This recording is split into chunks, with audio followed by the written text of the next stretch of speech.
Part 2, The Scargiver, offers no improvement. The sequel, also penned by Snyder, Kurt Johnstad and Shay Hatton, suffers from dismal dialogue so generic it seems it could have been written by an AI. The film attempts to portray grandeur with a epic score but falls flat, delivering only bottom-tier cinema, and much of the sequel is bogged down, wasting significant time on slow-motion grain harvesting or on backstory in a failed attempt to engage the audience. All the character interactions are reduced to further exposition rather than genuine emotional exchanges, and the character development remains non-existent, reflecting the replaceability and interchangeability of the characters. Overall, it feels like what could have been a concise third act of the first movie is unnecessarily stretched out into a full-length sequel without justification, marked by underwhelming performances and a sense of redundancy. In the end, Rebel Moon is a rehash of Seven Samurai with a Star Wars paint job, without any of the charm, depth, or filmmaking confidence of either, and the prospect of enduring 4 more similar films seems like agonizing torture at best. It's really over. It's... No.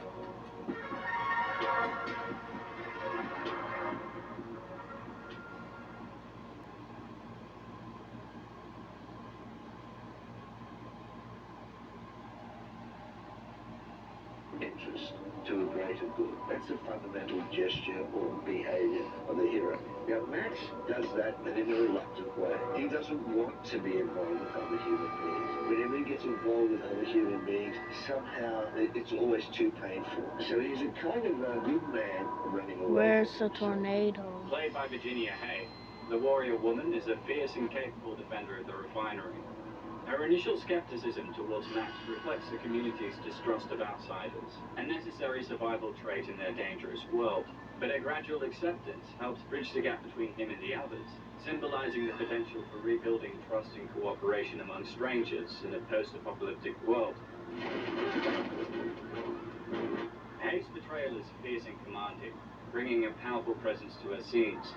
She embodies the resilience necessary to survive in a post-apocalypse, making her character both inspiring and formidable. You died for a partridge. No, we fight for a belief. The primary antagonist, Lord Humongous, is a compelling blend of physical intimidation and charismatic leadership. His masculine appeal make him an imposing figure, while his articulate speeches reveal a cunning and persuasive leader. He effectively embodies the chaos that Max fights against, representing an order built on tyranny and fear. Kjell Nilsen portrays Lord Humongous with a terrifying presence. His imposing physique and the ominous mask create an unforgettable visual, but it's Nilsen's controlled and menacing delivery that truly make the character so impactful. He exudes a barbaric magnetism, commanding his gang with a mix of eloquent threats and brutal directs, underscoring the chaotic leadership that thrives in the absence of societal order. Favorite part? This is going to sound really sick, but I laugh my head off when I see people getting their fingers cut off and things. I just think it's really clever the way that they can present that image. I've never heard anyone, except maybe scar a few lines of the audience. I don't know. Played by Bruce Spence, the gyro captain adds a layer of resourcefulness and humour to the grim setting. His character starts off as selfish and cowardly, but evolves through his interactions with Max and the others. Spence brings a quirky comic relief to the otherwise depressing narrative. His lanky physique and distinctive features are perfect for the role, providing a visual contrast to the rugged Max. His timing and expressive eyes add layers of personality to his character, turning what could have been a mere sidekick role into a memorable and integral part of the story. Making a serious mistake. It's playing a great team. The Feral Kid is a visual and metaphorical, poignant representation of the New World. Wild, mute and savage, yet inherently innocent. He sees Max as a role model and protector, and their bond underscores one of the film's central themes, the search for humanity in a world devoid of it. Go on, get out. Let's get Neil Minty's portrayal is hauntingly effective. Despite having no spoken lines, he communicates a range of emotions from wild aggression to curious affection towards Max. His performance is pivotal in enriching the film's exploration of Where's lost the innocence and the impact of the tornado? brutal world on its youngest inhabitants. That's a And his ability tornado. to hold his own in scenes with Gibson is particularly impressive. Yeah, and any writer with this salt realizes that he's just making a piece of music or a blueprint, and then it's up to the person who has to say it to interpret it, so that you talk it over with him and usually come up with some good ideas, but it hardly ever stays the same. It's quite amazing. I don't bother to learn it, really. I mean, I read it a few times and then get the general gist of what's going on, and if I can, I try not to memorize any lines so that when we rehearse, something has to come out, and whatever comes out is usually something fairly natural. But, and with a film of this nature, of course, it's when I said before that George tells the story with images, you don't really need a lot of dialogue if those images are working for you. Through minimal dialogue and focused action, the film crafts a narrative that is as much about the individuals as it is about the spectacle of the desolate Australian wasteland. The characters do not merely inhabit this world, they are formed and continuously reshaped by it, exploring the depths of human resilience and adaptability. I think they are kind of silent movies, meaning they're silent movies with I remember I used to, when I first started, was interested in making films, I used to watch movies, turn the sound off on the television, and just to see how they'd work. However, it's also interesting to me what you can do with sound. And I remember a startling moment when I met a critic who told me that he wrote film reviews for the Royal Blind Society. And I said, what do you mean, blind people go to see movies? He said, of course they do. They don't see them, they listen to them. And I suddenly thought, yes, you can really get a lot of story from sound. In fact, you see with your ears in many cases.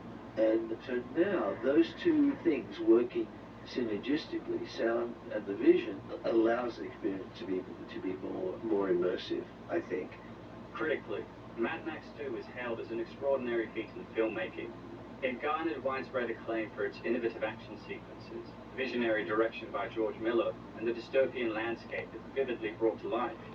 The film is often lauded for its pacing and the intense vehicular action that would come to define the franchise.